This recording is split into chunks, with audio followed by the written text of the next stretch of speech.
चन्द्रावदाते क्षपितकलिमले हारनिहारगौरे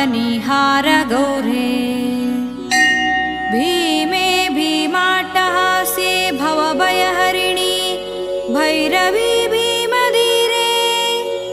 ह्रां ह्रीं ह्रूङ्कारनादे मम मनसि सदा शारदे तिष्ठदेवी